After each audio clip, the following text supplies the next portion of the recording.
All right, man. We're back after a little hiatus there. And today we are going to talk about whether or not broccoli is bad for thyroid function. What? So have you heard? No. So this is news to you. Okay. So if you have thyroid issues, there's a common thread of advice on the internet to avoid cruciferous vegetables because they contain goitrogens. Oh my God. Goitrogens are, they affect thyroid function. So that's the claim, right? So if you avoid things like broccoli, cauliflower, spinach, kale, things like that, then you will improve your thyroid symptoms. So let's investigate this, see where it's coming from. That's funny. Dude, I spoke to somebody this last weekend. This person's an athlete, and I asked, hey, man, you're looking great. You're losing some weight. You're looking good. You're working out? Yeah. I'm watching what I eat. I said, yeah, me too. I'm trying to do this and this and this. I'm trying to trying to eat my vegetables, a lot of good vegetables. I love broccoli. Oh, broccoli's great. I said, yeah, I love it, man. I love broccoli. And he goes, yeah, and it's got a lot of fiber. What? I never thought about it. I was like, oh, I get it. But nobody said anything about a word that starts with a G. Yeah, the Goitrogens. goitrogens. Yep. So, the role of micronutrients in thyroid dysfunction. So we have a lot of people out there who are being diagnosed with hypothyroidism, so where your thyroid function is low. Hashimoto's, a lot of self-diagnoses of Hashimoto's going around, but it is an issue, and so there's a role of certain micronutrients in thyroid function or dysfunction. We can see one of those things is iodine. This is why I advocate people to have iodized salt. There's a reason we fortified salt with iodine. Yes. In the early part of the 1900s, because there was an iodine deficiency. People were having thyroid problems. So then we have these other micronutrients, such as goitrogens, that come from things such as cruciferous vegetables, pearl, millet, soy products, cassava, right? And then there's also the contamination of water with goitrogens. So these things leach out of some of the vegetables and the plants that are out there. So wild plants have goitrogens too. And goitrogens, including cruciferous vegetables and soy products, have been shown to inhibit thyroid hormone synthesis in several ways, mostly by inhibiting iodine utilization. So the idea is that the goitrogens prevent your thyroid from utilizing iodine in the best way it could, and then that causes your thyroid function to go down. Now, where does this all come from? Animal studies. Cruciferous vegetables, the Brassicaceae family, including kale, turnips, cauliflower, and others, which are rich in indole glucosinolate. This compound was found to degrade into goitrin metabolite called thiocyanate that inhibits iodine uptake by the thyroid cells. Remember, this is all in animal studies. So, however, the data is lacking in examining the serum concentrations of goitrin following the ingestion of cruciferous vegetables. So what we have basically is mechanistic speculation. So when we put these glucosinolates into a petri dish with other, stuff that would be floating around in our bloodstream, they turn into these goitrin metabolites. But we have little to no data that that's what's actually happening within a body, even in animals. And so in this review here, so there's not even enough data available to define the amount of cruciferous vegetable consumption that's needed to cause thyroid dysfunction. Wow, that's I gotta crazy. remember the order these are in here. Poster veg.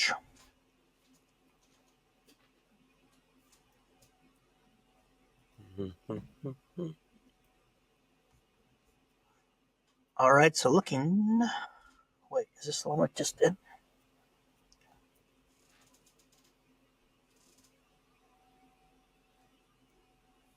Oh, I'm looking at the wrong one. All right, so cruciferous vegetables in the thyroid gland, friends or foes. We see our background here. The brassica vegetables are very common foods in our diet, especially plant based diets. However, they also contain goitrogens, and this might interfere with thyroid hormone. So they looked through 4 observational studies, 1 case report, 1 article investigating the goitrogen content of brassica vegetables, and 3 experimental studies. And so the only studies they found with negative outcomes, they have a case report where an elderly lady was consuming 1 to 1.5 kilograms. That's like 3 pounds, That's a lot. 2 to 3 Daily? pounds of Daily? raw bok choy daily for several months. All right. And then there are some observational studies from the 70s where children consumed large amounts of milk, where the cows were fed high glucosinate containing food crops. So it didn't even have to come from cruciferous vegetables. We have observational studies where children who consume large amounts of milk get these goitrogens. And their conclusion here, there's little reliable evidence that the consumption of normal dietary levels of cruciferous vegetables affect thyroid function. Furthermore, the goitrogen concentration can be decreased by cooking and by boiling, which causes leaching of glucosinates into the water and activation of the enzyme myrosinase. Now, what myrosinase does, I'm not sure. So let's use common sense. Don't eat a couple of pounds worth of bok choy. So I need a couple of And pounds of if you're bok gonna choy. do, if you're gonna have some cruciferous, cook it, boil it at least. Who?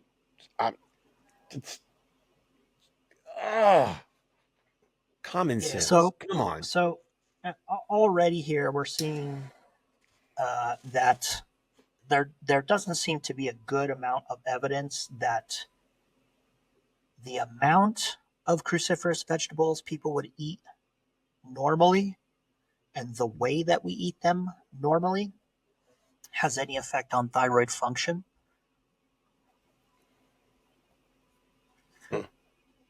And so now looking at this next one, a comprehensive systematic review.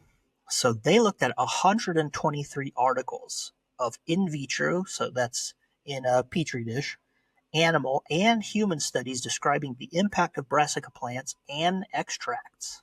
So not even just eating cruciferous vegetables, but extracting, right? Mm-hmm. The goitrogens or the polyphenols, or whatever else might be coming from those, on blood levels of thyroid stimulating hormone, T3 and T4, iodine uptake, and the effect. And they come to the conclusion here the vast majority of the results cast doubt on previous assumptions claiming that brassica plants have anti thyroid effects in humans. Instead, they indicate that including brassica vegetables in the diet daily, particularly when accompanied by adequate iodine intake, poses no adverse effect on thyroid function. And so they do a good job of running through here, and specifically broccoli. So that's kind of the question. By the way, this was another question from Philip Pape over at Wits and Weights. Everybody go check him out. Mm-hmm. All right. And so, although broccoli is one of the most popular brassica vegetables in the diet, surprisingly few data exists on its impact in thyroid function. And we're going to get to something specific here in a minute. But this just goes to show you just how far people extrapolate something, because there just isn't, there's common advice for women particularly not to eat broccoli and spinach and kale. However, there just isn't that much data out there on those foods specifically. So they have experiments on ewes and lambs, so sheep, indicated no significant change in thyroid function when compared to a control group. They have broccoli sprouts, which were administered to rats, and the rats, they actually gave them a compound to induce thyroid dysfunction. That's Oh my this gosh. sulfa sulfadimethoxine, and the broccoli sprouts actually counteracted the toxic effect Hmm. of that compound. They have a single case report here. The patient mentioned consuming large servings, although not specified, of raw broccoli and alcohol in the past 2 weeks. And so it's one of those things where a negative outcome was found, but the person indicates basically, I'm eating a lot of broccoli and alcohol. Wait, hold on, hold on. So,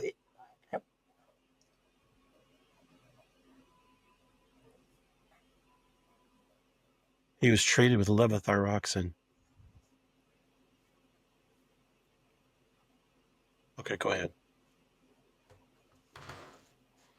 all right, in the double blind, placebo controlled randomized clinical study, broccoli sprout extract administered to healthy subjects. Now, we're going to talk about people because a lot of these trials are in healthy subjects.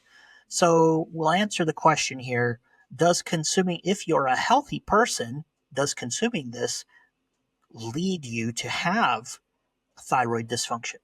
And they note notable but not statistically significant changes in thyroid stimulating hormone levels, which suggests their safety in relation to thyroid status. Another one, 20 grams of broccoli sprouts for 4 weeks by healthy human subjects did not significantly influence hormone function, thyroid hormones, and no hypothyroid symptoms were observed in the participants during the study period. They have another one, 12 weeks long, exposure to broccoli sprouts did not affect serum levels of thyroid hormones. The thyroid autoimmunity status of the participant was also not affected as compared to the placebo group. Hmm. And so down in the discussion here, they say translation into real danger for humans is rather limited. Moreover, a number of studies, the protective role of brassica vegetables against some toxic compounds or even their chemopreventative potential against the development of thyroid cancer has been proven. In other words, it seems to be that these brassica vegetables are actually protective. Yep. And in our opinion, in these authors' opinion, these aspects should be thoroughly investigated in the future. Most of the studies demonstrating the goitrogenic effect of brassica plants were performed in the second half of the 20th century, with the animals being fed for an enormously long time, several weeks. Thus, the result of such prolonged exposure to brassica plants cannot accurately represent the real amount of vegetables and the frequency of their appearance in the human diet. Moreover, the majority of those studies were performed on rapeseed seeds, which contain high amounts of sulfur compounds but are not consumed by humans in this form. And then they have the 2 case studies indicating the goitrogenic effect of brassica vegetables were based on an irrational amount of the products in the daily diet. Yeah, yep, yep, yep, yep. Absolutely. Absolutely. Good lands, it's hard enough to get people to eat vegetables to begin with.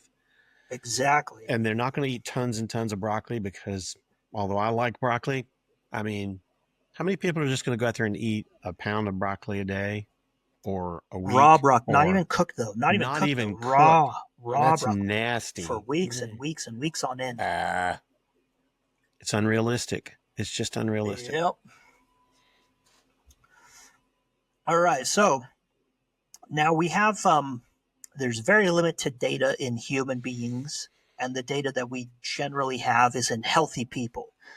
So there's not even an indication that the brassica family of plants in healthy people consumed in normal amounts, Mm-hmm. cooked the way people normally consume them, would Mm-hmm. lead to any kind of thyroid dysfunction. But what about if you already do have thyroid dysfunction?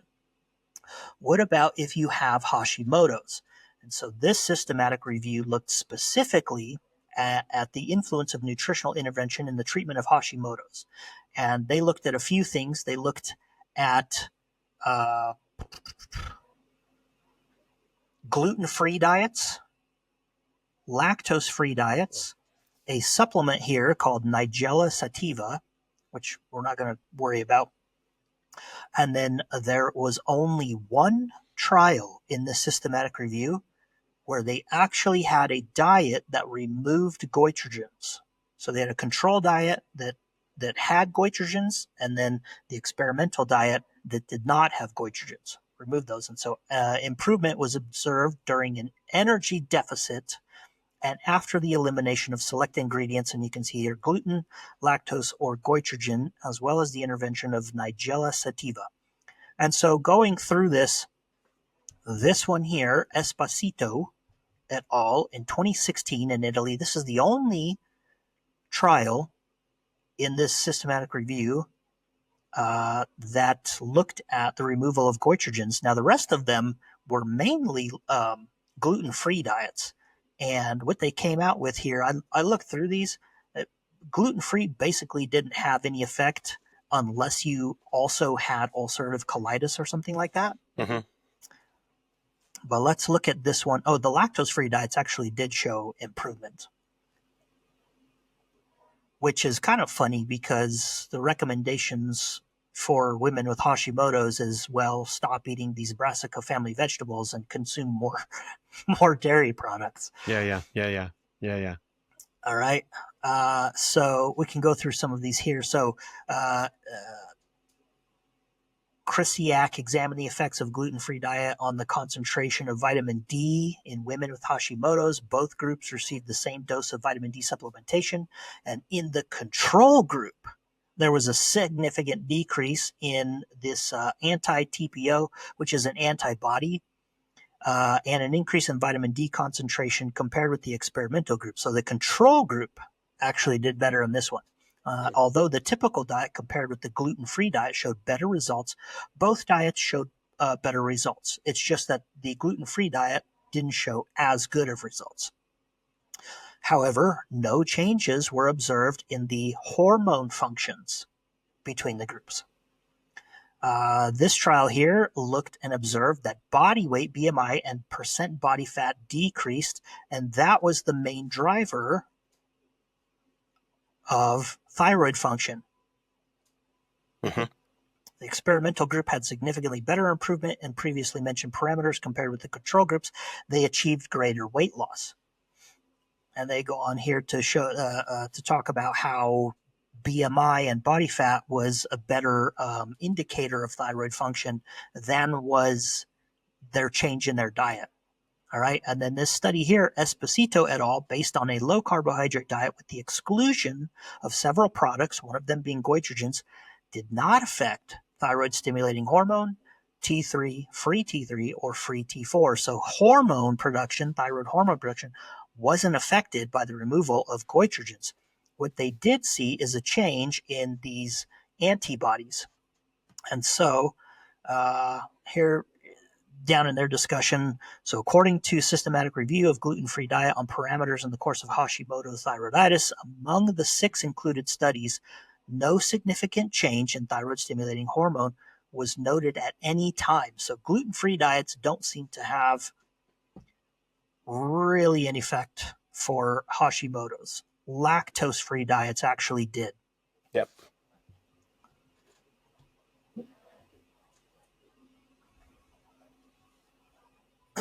All right, now looking at this study, the Esposito, you can see his name over there on the left. What did they actually find here? So they had in patients with Hashimoto's thyroiditis, we'll just say TPO, are usually detectable with a minor percentage of patients, and they say 60%. I don't know how 60% is a minor percent. Whatever, though. And some of these other antibodies. So even though the test is not sufficiently specific to be considered diagnostic, it does indicate the involvement of the immune system and inflammation. So in their materials and methods here, all of their subjects did not present with celiac disease, so they didn't have to add in some kind of gluten-free aspect to this, but Hashimoto's was detected. Moreover, each patient showed other autoimmune symptoms that are typical with Hashimoto's. Now, remember the symptoms. They showed other autoimmune symptoms. And so after the diet that they have here is 3 weeks long. So we can see in this graph, you have control group, experimental group for free T3, free T4, and thyroid stimulating hormone. The white bar is the start of the trial, and the black bar is the end of the trial. And what we can see is that after 3 weeks, all of the participants, regardless of the diet they were on, whether they were experimental or control, basically ended up with same hormone functions. Right. Look at all those black bars. Right. Right. They're basically all the same. Yep. Right? So they didn't find any effect by the removal of goitrogens. There ended up not being any effect on thyroid hormone function. Now, what they did find, so this box here is for the control group, is that there did seem to be a slight increase in some of these antibodies. And then for the experimental group, they did see a pretty drastic decrease in those antibodies. Now, the problem is they did not look for symptom change. We don't know if this actually affects Hashimoto's thyroiditis symptoms. Mm. So going on a goitrogen-free diet or a low-carb goitrogen-free diet, in this case, there's no indication whether or not that's going to improve your symptoms. And some of those symptoms are, lethargy, weight gain, water retention. People want to call that inflammation, but it's not inflammation. And even though it did show to lower these antibodies, we don't have indication that that's clinically relevant to anything. Mm-hmm. Yep. The data So doesn't show it. It doesn't, it doesn't show it. So all in all, it seems that consuming brassica vegetables, so including broccoli, kale, and turnips, and all the others, actually probably has a positive beneficial effect in thyroiditis. Now, this could come down, not could, this obviously does come down to an individual basis. Certain people are going to be affected by other things. But it seems to me that looking through the literature that we have here is that if you really wanted to make a difference in your dealing with your daily symptoms from Hashimoto's, a lactose-free diet would be the thing that would be the big driver of symptom reduction. Right. There doesn't seem to be any effect that we can take away from the research. And like I say, that systematic review had 123 studies in it, and there was only one. There's only one where they actually removed goitrogens in humans with Hashimoto's. Right. So there just seems to be a lack of evidence, and the other evidence that we have in human beings does not indicate a harm from these at normal intake levels. Right. So that's that, man. Don't get your data from TikTok. don't get your advice from TikTok. All right. I don't have anything on that. Broccoli seems to be fine to eat and probably beneficial for you if you have Hashimoto's.